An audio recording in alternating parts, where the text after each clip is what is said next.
Welcome to the Tongue of the Trees Recipe Hub. This is black pepper and we're making a muscle rub massage oil. So I adore black pepper. It's so warming and so stimulating and so good for circulation. I find it's excellent for any kind of muscular problems, any kind of joint problems, and you'll see across the cross section it comes up lots and lots and lots of times.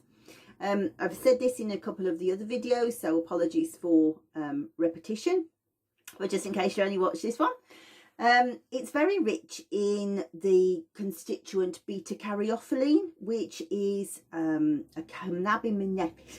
Cannabimimetic. It mimics the actions of endogenous ligands of the endocannabinoid system in the body. If that means nothing to you, please do get my cannabis book. What it means is the CB2 receptor is in charge of modulating pain, inflammation and immunity in the system. Now, the oil with the most beta-caryophyllene is copaiba, so that would usually be my go-to thing, but it doesn't exist within the Tongue of the Trees cards. So black pepper is a great substitute, but also black pepper shouldn't be underestimated. We talk about it a lot in my pain practitioner program. Piperone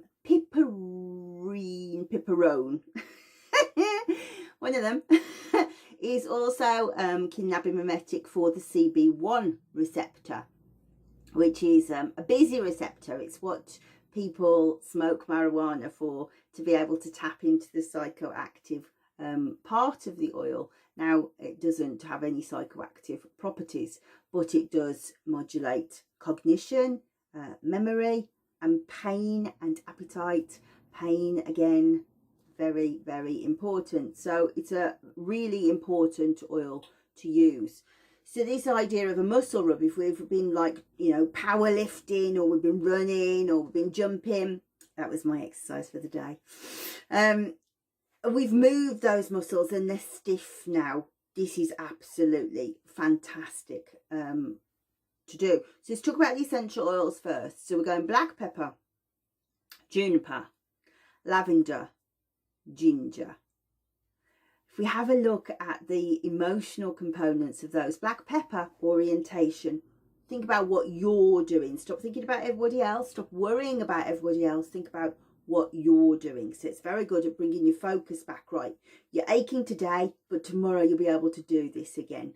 Black pepper says, come on, we can do this. I want you to think about you. Stop thinking about everybody else. You want to do this. Let's do this. Great, great friend to have. Juniper says protection, flushing out of all the rubbish, detoxifying and just going, let's just be serene, let's just be pure in our thought and body. Lovely, lovely oil, juniper.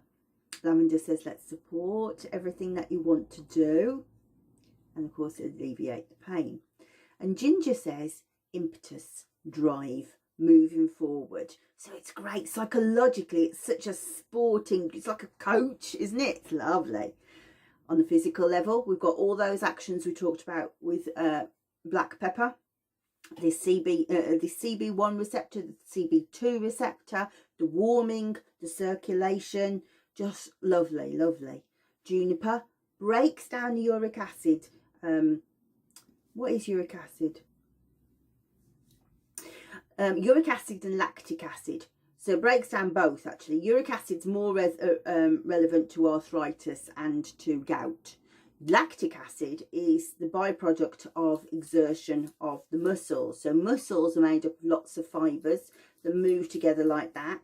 And when they have gone through the chemical process of respiration always sounds like breathing, but it's not. It's the process of turning energy into turning nutrition into energy. When it's gone through that, it's expended there is a waste product left behind. There's always an equals sign in any equation, isn't there? And what's left behind is lactic acid. So if you feel very, very stiff the next day after your powerlifting, I do my exercises again, powerlifting, running, jumping, see, double today. Anything that's left behind, it kind of crystallizes and feels very rubby and painful and just not great. Your Juniper goes detoxify, and suddenly you have this beautiful smooth movement in the muscles again. What I would say to anybody is beautiful oils. The best thing though is going to be that getting in with the massage, you know, really learn to massage, to feel the issues in the tissues and listen to your fingers. Where does it hurt? Where does it feel tight? Where can you feel a knot? Get in there with your thumbs, you know, and move that fluid, move it up. So Lavender, don't need to extol poor Lavender. I never needed to explain her, but let's just be fair. She is the most useful thing that we've got. Pain, support, relaxation. Ginger, warming, very good for pain in its own right. Now, what I can say is this recipe has uses essential oils, and so ginger essential oil. However, what you could do if you wanted to take it to the next level is you could go ginger CO2. Ginger CO2 has gingerol and shagales, something that sounds like a samurai warrior. I never remember if it's not written down in front of me, and even then I can't see it. But those are stronger constituents for the alleviation of pain. So yeah, if you do have ginger CO2, also the smell is better with the CO2 because it's just closer to fresh ginger, I think. So let's talk about the carrier oils now. So first of all, I'm going to say 1 tablespoon of St. Johns Wort. Fantastic oil just for any kind of aches and pains and rheumatoid. It's just an old person's oil generally, but in terms of muscles it just gets right in, and it's lovely. It's got a lovely thin constituency, and I think there's a lot to be said for that. When you're doing massage into the muscles, you want to be able to have that lovely slide. What I also say is blend with a teaspoon of sea buckthorn. Sea buckthorn is beautiful for anti-inflammatory.